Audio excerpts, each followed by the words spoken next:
Hello. कैसे हैं आप सभी? पूरा उम्मीद और विश्वास है कि आप सभी स्वस्थ हैं, मस्त हैं, तंदुरुस्त हैं और आप अपनी परीक्षाओं की बेहतर तैयारी में लगे हुए हैं। तबीयत थोड़ा खराब है तो एनर्जी लो लग रहा होगा, कोई बात नहीं। पढ़ाई है, आपको समझ में आना चाहिए। ठीक है। तो आज की हम लोगों की क्लास जो है क्लास 12th के आर्ट्स वालों के लिए है और जिनका खासकर सब्जेक्ट है ज्योग्राफी, जिसे आप हिंदी में भूगोल के नाम से जानते हैं। तो इससे पहले जो है हम लोग ज्योग्राफी के 3 क्लास ऑलरेडी करके आ रहे हैं, जिसमें जो है लगभग 30 क्वेश्चन याद करके आ रहे हैं क्लास में ही, बिना रटे हुए और बिना जो है क्वेश्चन का आंसर देखे हुए। आज के इस क्लास जो है ज्योग्राफी का क्लास नंबर 4 है, जिसमें लगभग 31 से लेके 40 तक के 10 प्रश्नों को बिना रटे हुए, बिना आंसर देखे हुए आप इस पूरी क्लास में जो है याद करके जाएंगे। अगर आप पीछे के क्लास देख के आ रहे हैं तो आपको विश्वास है, और अगर आप नए जुड़ रहे हैं तो पूरा क्लास देखिए, आपको जो है विश्वास हो जाएगा। आइए क्लास के जो है शुरुआत करते हैं। क्लास का पहला प्रश्न है आपके लिए, और ज्योग्राफी पूरे का जो है 31 नंबर का प्रश्न है कि जीवन निर्वाहक कृषि की किन्हीं दो विशेषताओं का उल्लेख करें। सबसे पहले समझिए कि जीवन निर्वाहक कृषि होता क्या है। जीवन निर्वाहक कृषि का मतलब कि कृषि पे ही लोगों का जीवन आधारित हो। कहने का मतलब कि हम किसान हैं तो हमार घर परिवार, हम अपन बेटा बेटी के शादी और कोई भी धंधा कर रहे हैं तो वो कृषि से ही कमा के उसी में लगा दे रहे हैं। मतलब कि अपन बेटा के शादी करला है तो कृषि से ही हम करेंगे, घर में खर्ची चल रहा है तो कृषि से ही चल रहा है, उसी को हमनी के कहेंगे जीवन निर्वाहक कृषि कहेंगे। अब इस कृषि की जो है कौन कौन सी विशेषता है, दो गो विशेषता बताना है। तो पहला जो है इस कृषि की विशेषता है कि जीवन निर्वाहक कृषि में जो श्रमिक होते हैं, मजदूर होते हैं, वो ज्यादातर गरीब होते हैं। ठीक है। दूसरा जो है जीवन निर्वाहक कृषि का जो है दूसरा जो उसका जो है विशेषता है वो है कि ज्यादातर इसमें किसान जो हैं लीज पे, यानी कि जो है बटैया खेती लेके खेती करते हैं। और तीसरा जो है इसकी खासियत है कि इससे जो भी मजदूर या श्रमिक जुड़े हुए रहते हैं वो पूरा के पूरा अपन जीवन जो है इसी कृषि में जो है निर्वाह कर देते हैं। यानी जीवन निर्वाहक कृषि की जो है अगर आपसे पूछे कि क्या क्या विशेषताएं हैं तो कहिएगा कि इसमें ज़्यादातर जो है गरीब श्रमिक होते हैं। इसमें ज़्यादातर जो कृषि होती है लीज पे ज़मीन, यानी कि बटैया पे ज़मीन लेके होता है कृषि। और तीसरा कि इसमें जो भी किसान जुड़े हुए होते हैं, मजदूर जुड़े हुए होते हैं, उनका पूरा जीवन ही जो है इस कृषि पे डिपेंडेंट होता है। बात समझ गए? रटे वाला बात है नहीं है कि नहीं? आज का क्वेश्चन नंबर 2 है कि मुक्त आकाश नीति क्या है। मुक्त आकाश नीति जो है एक प्रकार की नीतिगत अवधारणा है जो विमान से रिलेटेड है। विमान मतलब कि हवाई जहाज, जो एरोप्लेन आप कहते हैं, उससे रिलेटेड है। आप देखे होंगे कि ठंडा के दिनों में जो है हवाई जहाज जो है काची तो कुहासा ज़्यादा होने के कारण लेट उड़ता है, या उसमें जो है क्या होता है तो पूरा जो है कभी कभी एक दिन बाद भी जो है उड़ता है। तो ये मुक्त आकाश नीति जो है एक प्रकार की नीतिगत अवधारणा है जो विमानों के संचालन और नियमों में जो है का देता है, छूट देता है। और वो कब देता है तो मौसम के बिगड़ने पे या मौसम के बनने पे। जब मौसम ज़्यादा बिगड़ जाता है तो जो विमान जो है सुबह 7 बजे उड़ने वाला था उसको जो है दोपहर के 2 बजे उड़ाया जाता है, मौसम पूरा साफ हो जाता है तब। तो वो किसके अंतर्गत होता है तो मुक्त आकाश नीति के अंतर्गत होता है। मुक्त आकाश नीति जो है विमानों को उड़ने में जो है का उसके नियमों में ढील देता है मौसम खराब होने के कारण। बात समझ गए? अरे समझ गए होंगे। नेक्स्ट क्वेश्चन है कि मुख्य श्रमिक और सीमांत श्रमिक में अंतर बताइए। देखिए मुख्य श्रमिक यानी कि जो जीवन भर मजदूरी करते रहा। सीमांत श्रमिक मतलब कि कुछ दिन मजदूरी करता है, कुछ दिन बिजनेस करता है, कुछ दिन और कुछ करता है, तो उसे सीमांत श्रमिक बोलते हैं। यहाँ पे कहा है कि मुख्य श्रमिक और सीमांत श्रमिक में अंतर लिखिए। तो मुख्य श्रमिक और सीमांत श्रमिक में निम्नलिखित अंतर है।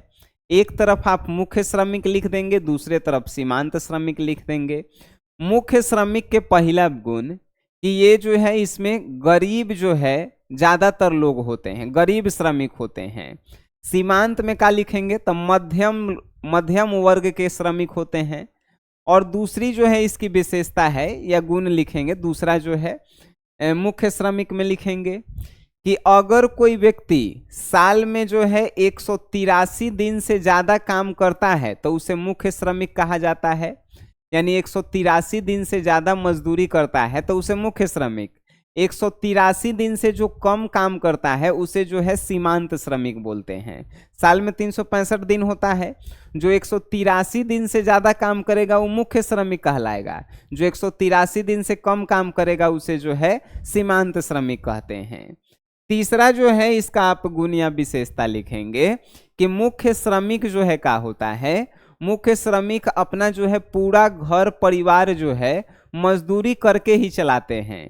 लेकिन सीमांत श्रमिक जो है ये कुछ दिन मजदूरी करते हैं, कुछ दिन बिजनेस करते हैं, तो इनका पूरा परिवार जो है बिजनेस मजदूरी दोनों से चलता है। बात समझ गए। मुख्य श्रमिक मतलब समझ लीजिए कि उनका पूरा जीवन मजदूरी करे में रह गया, ईंटा बालू ढोए में। सीमांत श्रमिक समझिए कि कुछ दिन बाहर में रह के कमाया, कुछ दिन गांव में आया तो लेबरगिरी किया, और कुछ दिन जो है अपन ठेला पे कुछ बेचा या कुछ बिजनेस किया, तो वो जो है सीमांत श्रमिक है। सीमांत श्रमिक मतलब कि सालों भर मजदूरी नहीं करता है, कुछ करते रहता है। मुख्य श्रमिक मतलब कि हमेशा वो मजदूरी करते रहेगा, जब भी देखिएगा लेबरे के काम करते रहेगा। बात समझ गए। अब आपको समझ में आ गया। अंतर लिख देंगे, अरे बउआ तक के तरह लिख देंगे। क्वेश्चन है कि मानव भूगोल के 4 उप क्षेत्रों के नाम लिखें। मानव भूगोल के 4 उप क्षेत्रों के जो हैं आपको नाम लिखेला कहा है, तक आप लिख सकते हैं, एकदम लिख सकते हैं। मानव भूगोल के जो है 4 उप क्षेत्र लिखिएगा।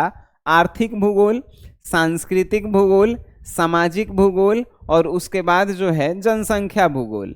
ऐतिहासिक भूगोल भी होता है और उसके बाद राजनीतिक भूगोल भी होता है, लेकिन आपको 4 गो लिखेला है तो 4 गो कौनो आप लिख दीजिए। आर्थिक भूगोल, सामाजिक भूगोल, जनसंख्या भूगोल, राजनीतिक भूगोल, ये सब लिख दीजिए आप। 4 गो तो लिखेला कहा है कि नहीं। नेक्स्ट आपसे क्वेश्चन कहा है कि ऊर्जा के नवीकरणीय और अनवीकरणीय ऊर्जा स्रोतों में अंतर लिखिए। पहले आप समझिए कि ऊर्जा के नवीकरणीय स्रोत क्या होता है और अनवीकरणीय स्रोत क्या होता है। ऊर्जा के नवीकरणीय स्रोत कहने का मतलब होता है कि बिजली को एक बार जो है हम लोग उपयोग किए और उसको दोबारा भी उपयोग कर सकते हैं।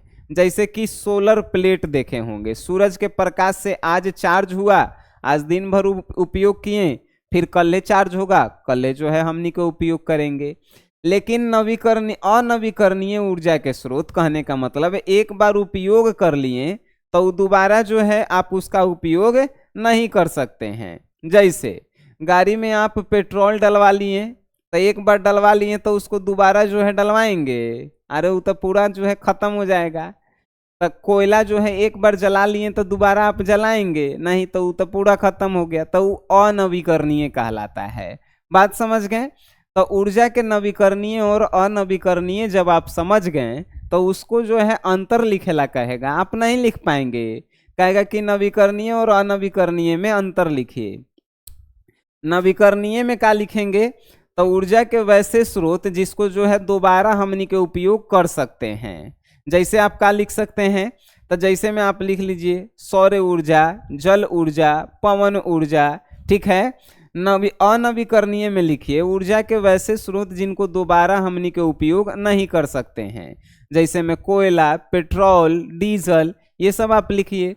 दूसरा लिखिए नवीकरणीय में कि नवीकरणीय ऊर्जा स्रोत जो होते हैं पर्यावरण को प्रदूषित नहीं करते हैं, लेकिन अनवीकरणीय ऊर्जा स्रोत जैसे कि कोयला, पेट्रोल, इस सब से धुआं निकलता है, तब पर्यावरण को ये लोग जो है प्रदूषित करते हैं। बात समझ गए।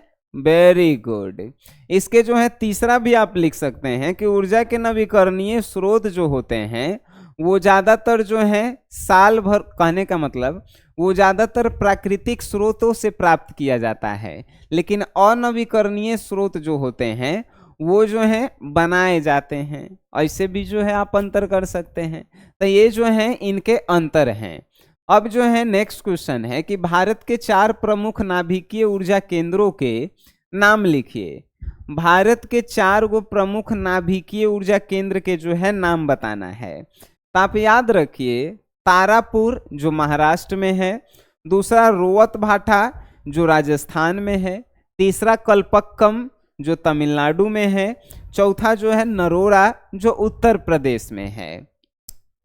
आपके मन में एगो प्रश्न आ रहा होगा कि सर इतना बढ़िया से समझा रहे हैं, हम लोगों को आंसर भी याद हो जा रहा है, लेकिन अगर एक बार आप नोट्स दे देते हैं तब बड़ी बढ़िया से जो है हमनी के समझ जाते हैं और हम लोग कभी भूलते भी नहीं, और चाहे एग्जाम के समय हम लोग देख के जाते हैं तो हम लोग बढ़िया से लिख के आ जाते हैं। बिल्कुल आपको दिया जाएगा। आप प्ले स्टोर से एक एप्लीकेशन डाउनलोड कर लीजिए जिस एप्लीकेशन का नाम है SGS क्लासेस। इस एप्लीकेशन को आप डाउनलोड कर लेंगे तो आपको जो है सिर्फ एक ही सब्जेक्ट नहीं दिया जाता है, आपको जो है जितना भी आर्ट्स में सब्जेक्ट है लगभग 10-15 गो, सब सब्जेक्ट का जो है 2 नंबर वाला VVI क्वेश्चन, 5 नंबर वाला चैप्टर वाइज ऑब्जेक्टिव दिया जाएगा, टेस्ट सीरीज दिया जाएगा, रिकॉर्डेड वीडियो दिया जाएगा, मॉडल पेपर सॉल्यूशन दिया जाएगा, क्वेश्चन बैंक सॉल्यूशन दिया जाएगा, जिससे आप आर्ट्स में जो है 450 प्लस स्कोर करने के लिए तैयार हो जाते हैं। अगर आप इंटरेस्टेड हैं SGS क्लासेस एप्लीकेशन को अपने फोन में डाउनलोड जरूर कीजिएगा। हमनी के जो है नेक्स्ट क्वेश्चन पे आते हैं कि कुटीर उद्योग एवं लघु उद्योग में अंतर स्पष्ट करें। देखिए, कुटीर उद्योग और लघु उद्योग होता क्या है पहले समझिए। कुटीर उद्योग उस उद्योग को कहते हैं जो घर में ही रह के हमनी के परिवार मिलके बिजनेस स्टार्ट करते हैं, जैसे पावरोटी बनाना, हाथ से बेना हाके वाला जो है उसको बनाना, तो ये सब कुटीर उद्योग। लघु उद्योग होता है कि 2-4 गो जो है रूम जो है हम लोग जो है किराया पर ले लें और वहाँ पे मजदूर से जो है काम करवाएं, बड़का बड़का मशीन लगा दें, तो वो जो है लघु उद्योग कहलाता है। बात समझ गए? चलिए, आपसे पूछेगा कुटीर उद्योग और लघु उद्योग में अंतर, तब पहला लिखेंगे कुटीर उद्योग में कि कुटीर उद्योग जो है घर में ही रह के जो है घर के परिवार वाले लोग ही करते हैं। लघु उद्योग में लिखेंगे कि ये जो है एगो छोटा सा कारखाना में होता है जिसमें बड़े बड़े मजदूर और बाहर के जो है जिसमें बड़े बड़े मशीन और बाहर के मजदूर जो है लगे हुए रहते हैं। कुटीर उद्योग की दूसरी खासियत होती है कि इसमें ज़्यादातर जो श्रमिक होते हैं कुटीर उद्योग में वो घर परिवार के ही होते हैं, लेकिन लघु उद्योग में जो है जो श्रमिक होते हैं वो बाहर के लगे हुए रहते हैं। बात समझ गए?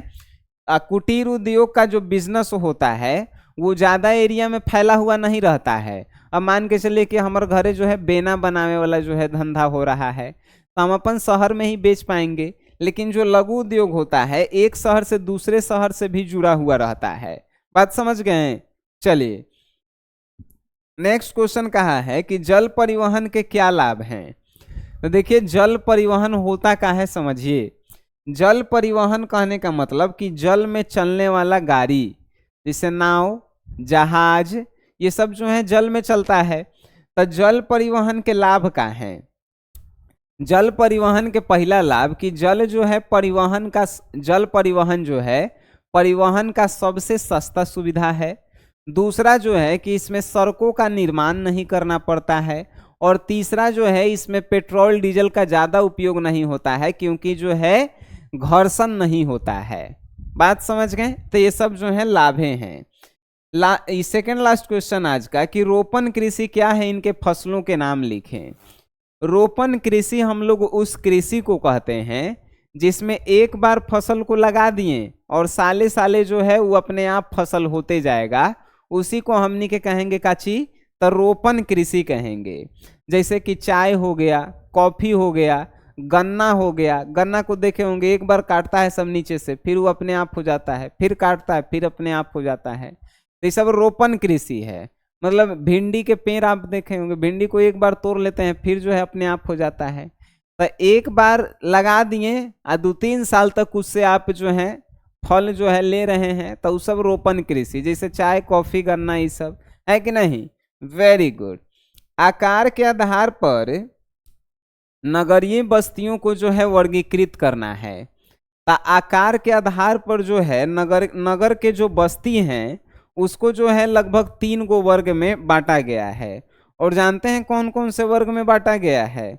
नहीं जानते हैं तो सुनिए, एगो महानगर में, एगो नगर में और एगो जो है कस्बा में बांटा गया है। महानगर का होता है, महानगर जो है उस जो है नगरीय बस्ती को हम लोग कहते हैं जो सबसे बड़ा होता है उसे महानगर कहते हैं।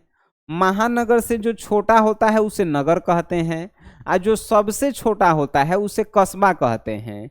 एग्जाम्पल से समझिए कि शहर में जहाँ जहाँ पर आप देखिएगा कि एगो जो है गांव के नाम है, जिसे गांव के नाम है, तो गांव जो है कस्बा हो गया। अब गांव से जो है एगो जो है नगर परिषद के नाम है, वो नगर हो गया। और नगर से जो है सुने होंगे कि एगो बड़ा सा नगर है, वो महानगर हो गया। जिसे पटना को आप महानगर में ले सकते हैं, पटना से जो नीचे प्रमंडल है उसको नगर में ले सकते हैं, और नगर से नीचे जो है जो छोटा छोटा गांव है उसको जो है आप कस्बा कह सकते हैं। बात समझ गए? ये सभी क्वेश्चन जो है बउआ के तरह क्वेश्चन थे, और हमें उम्मीद है कि क्लास में ही जब आप समझ गए होंगे तो आपको याद भी हो गया होगा। और थोड़ा सा भी अगर समस्या है तो इस वीडियो को आप जो है दोबारा आप देख लीजिए, और आपको जो है SGS क्लासेस एप्लीकेशन से आप नोट्स ले लीजिए, उसको हाथ से लिखिए आप। और ज़्यादातर जो है आप क्लास कर लिए हैं और हाथ से लिखिएगा तो आपको जो है रटने की आवश्यकता ही नहीं पड़ेगी। बाकी जो है आप सभी पे जो है माँ सरस्वती की कृपाएं बनी रहे। हम लोग मिलते हैं नेक्स्ट क्लास में, तब तक के लिए टाटा बाय बाय, धन्यवाद।